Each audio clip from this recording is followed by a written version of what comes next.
அனைவருக்கும் வணக்கங்க. இன்றைக்கி என்ன பார்க்க போகிறோம்னா, நம்ம வீட்டு அவரை செடியிலைங்க அவரைக்காய் நிறைய காய்ச்சிருக்குதுங்க. நல்லா கொத்து கொத்தாக அவரைக்காயெல்லாம் போய் பொறிச்சிட்டு வந்துங்க.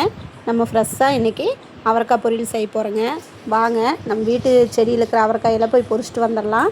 இப்போ சூப்பராக அவரைக்காய் பொரியல் எப்படி செய்யலான்னு பார்க்கலாம் வாங்க. அதுக்கு ஒரு மண் வடை சட்டி ஒன்று அடுப்பில் வச்சுக்கலாங்க.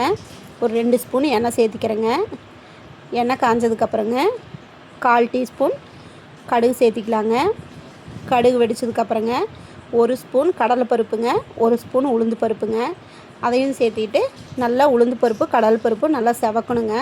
செவந்ததுக்கப்புறம் ஒரு பல்லாரி வெங்காயங்க பொடியாக கட் பண்ணி போட்டிருக்கிறேங்க. ஒரு கொத்து கருவேப்பிலை தலைங்க. இந்த வெங்காயத்தையும் கருவேப்பிலை தலையும் நல்லாங்க அந்த எண்ணெயிலையே வணக்கி எடுத்துக்கலாங்க. வணக்கி எடுத்துட்டுங்க நம்ம பொரிச்சிட்டு வந்த அவரைக்காய்ங்க நல்லா பொடியாக கட் பண்ணி நல்லா கழுவி எடுத்து வச்சுருக்கிறேங்க. இப்போ அந்த அவரைக்காய் நம்ம அதில் சேர்த்திக்கலாங்க. அவரைக்காய் சேர்த்திட்டுங்க அவரைக்காய்க்கு தேவையான அளவு உப்பு சேர்த்திக்கலாங்க. உப்பு சேர்த்திட்டு நல்லா அந்த அவரைக்காயை இந்த உப்பில் மிக்ஸ் ஆகிற அளவுக்கு நல்லா கலக்கி விடலாங்க. அதுக்கப்புறம் தனி மிளகாய் தூளுங்க, வர மிளகாய் தூள் சேர்த்துறேங்க. 1/2 ஸ்பூன் சேர்த்திக்கிறேன். அது கூடங்க 1/4 டீஸ்பூன் மஞ்சத்தூள் சேர்த்திக்கிறேங்க.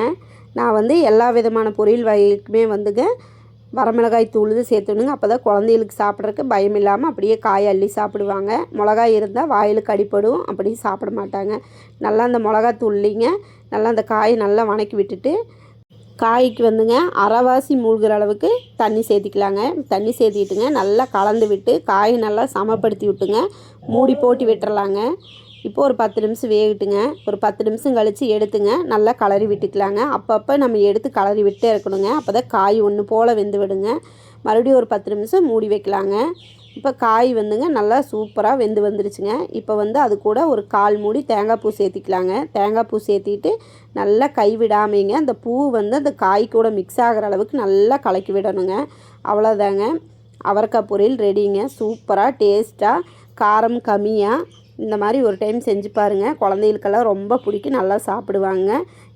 இந்த வீடியோ உங்களுக்கு பிடிச்சிருந்தா நம்ம சேனலை சப்ஸ்கிரைப் பண்ணுங்கள், லைக் அண்ட் ஷேர் பண்ணுங்கள். தேங்க்யூ.